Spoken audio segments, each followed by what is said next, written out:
Greetings, everybody. It is Pseudo from MMOBuff.TV, and welcome to the next episode of #SecureGamer.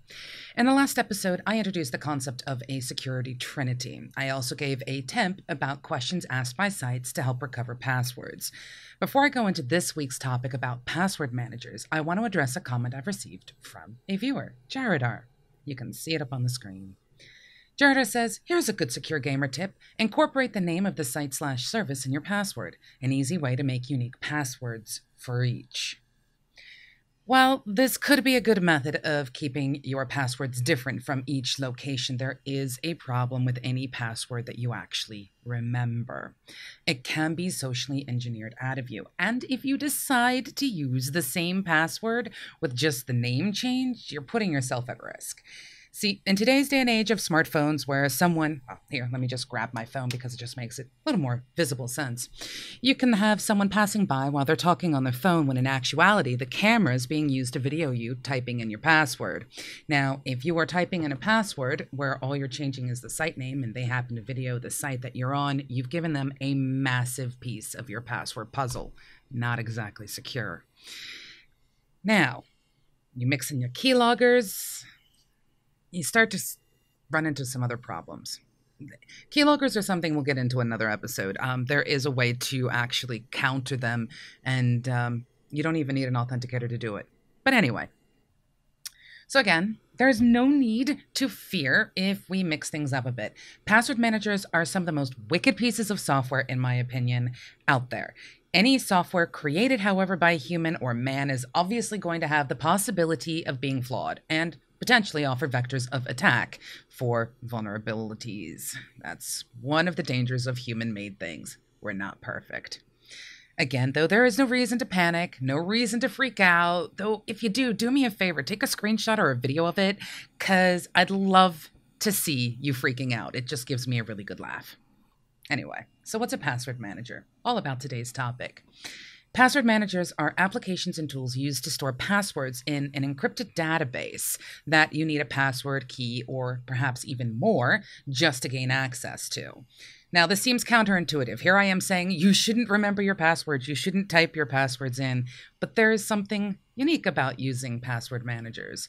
With password managers, you need one password and, like I said, potentially another key or some other method of letting someone get access.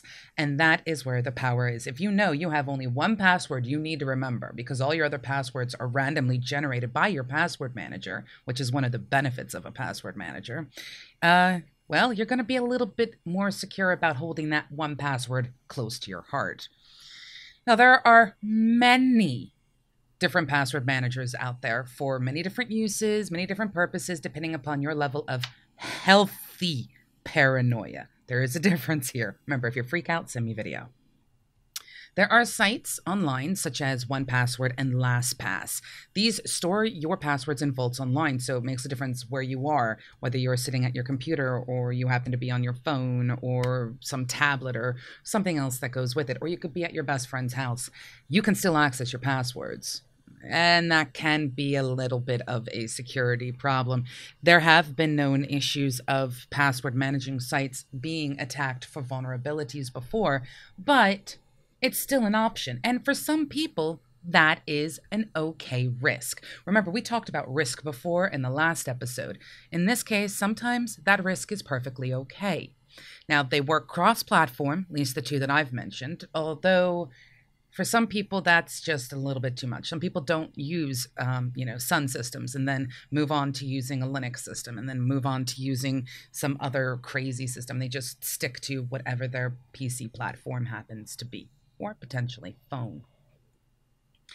So, one of the things that these things like LastPass can offer you, which I find really exceptional, are things known as one-time passwords.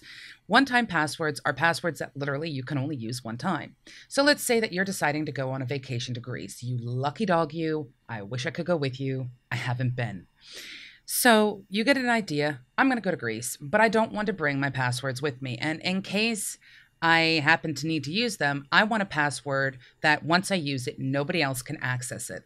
So you go to a little cafe in Greece and you type in your one-time pass, which you kept in your wallet because you're not going to remember the one-time passwords. They're crazy. You just keep them in your wallet. So you type your one-time pass in and you're like, oh, okay, I can log in, check my mail. Everything's fine.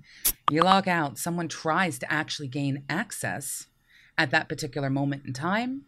They're not going to be able to because that password is not usable. It's been one time used.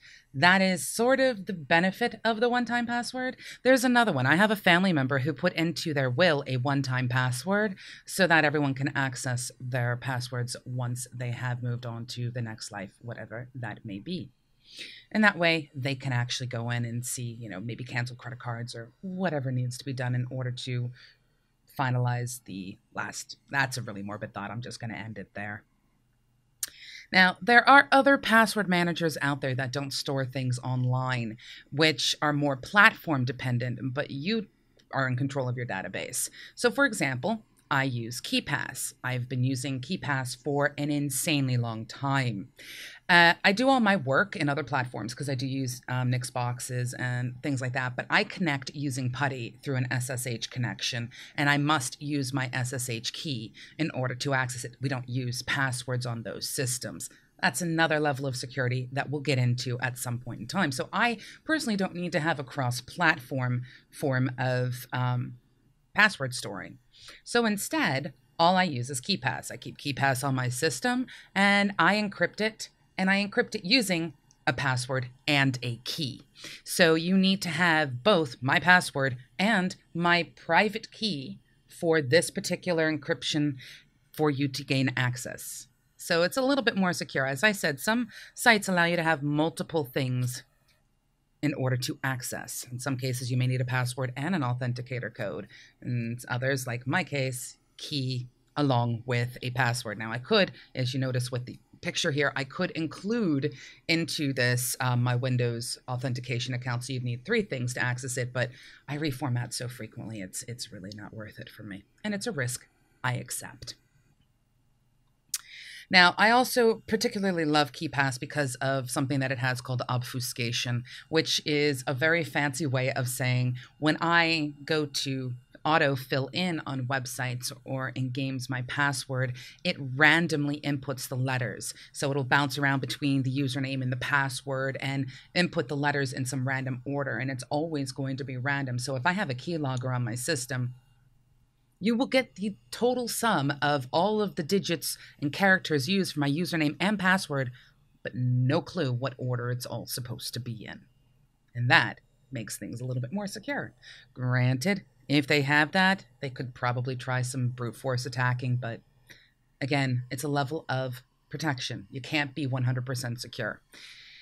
Now, for me, when I go to evaluate what type of password manager I'd like to use or one that I recommend to friends or to companies, it all depends on the type of security they're looking to offer, what they're planning to store in their passwords manager, what types of passwords, etc. I also look for something that has an open source way of viewing the encryption that's been done. Now, Bruce Schneier, who is rather notorious in the industry of security, and I will put his information below, please check him out. He is absolutely amazing. But he wrote in his cryptogram newsletter back in 1999. This is a very old piece, but it's still true to this day. As a cryptography and computer security expert, I have never understood the current fuss about the open source software movement. In the cryptography world, we consider open source necessary for good security. We have for decades. Public security is always more secure than proprietary security. It's true for cryptographic algorithms, security protocols, and security source code. For us, open source isn't just a business model, it's a smart engineering practice. And this is why I use Keepass, because they are very open source. It allows for the community to sit there and go, you missed something, or there's something wrong, fix this. And they're good about that. It's one of the things that I love about them. Now, again, as I was saying earlier, nothing is 100% safe. And I mean nothing is 100% safe for storing passwords, not even your brain. I'm sorry, folks, it doesn't work that way. Now, even if you keep a book next to your computer, which I know several of my friends do, and I'm looking for a book and I just don't happen to have one on my desk currently. But several of my friends are like, I keep it in my book. It's all good. No one's going to get it. Actually, that's still not quite secure because there are such thing as in-house snoops. Now, in my case, as I store my database and I don't share it out, I have to do something to ensure that if the world does end, and the database I get is corrupted, lost, or deleted, I can recover that. And that leads us to this week's tip. Now, I already encrypt my database, but this week's Secure Gamer tip is back up your passwords. It's one of those things that most people neglect. If you're storing on something online, your sites should be backing up. And in fact, you should double check that any site that you're with does handle backups. And perhaps you might even want to see if they store iterative passwords as well, versions of passwords, so you know whether or not you're using the same password in the same locations. But anyway, backing up is massively important. Now, I back up my encrypted password database to 3 completely different online backup sites. The reason for this is each one allows different types of versioning. So let's say I log into my system today and find out that my database is corrupt. Well, it wasn't corrupt yesterday, so I'll go grab yesterday's version of my password database. I may lose what passwords I put in within 24 hours, but it's sort of the risk you take. 24 hours is better than losing everything. So for me, I use the backup system. Now, I've heard people say that by storing their books or storing the passwords in books, which is what I was mentioning before, it's great, but you still need to back that up. Let me tell you a small story. My mother, bless her cotton socks, stored her passwords in a Rolodex next to her computer. We're talking old-fashioned here. This allowed her to access things very quickly. No one else was in the house with her, so it wasn't like she had to worry about her passwords being stolen. This was a brilliant idea until the house burnt down in a fire, taking the Rolodex of paper with it. Now, no one in the family, not even her, remembers what website she's registered with, where she gave information out, what information she gave out where, who she connected to. We have no backup. We have no way of checking. And to this day, I still worry about what sites she signed up to and what information she gave out. Because when I was talking to her, she liked to use my name in a lot of places. She liked to use family names in a lot of places. So it's kind of terrifying to know that there's no way without a backup for us to go back and, say, clean up whatever mess she started, especially since she was almost convinced by a Nigerian prince to send money. I can't believe that, but that's a whole nother story unto itself. But anyway, next week we're going to be talking about authenticators, the joys and frustrations that come with them.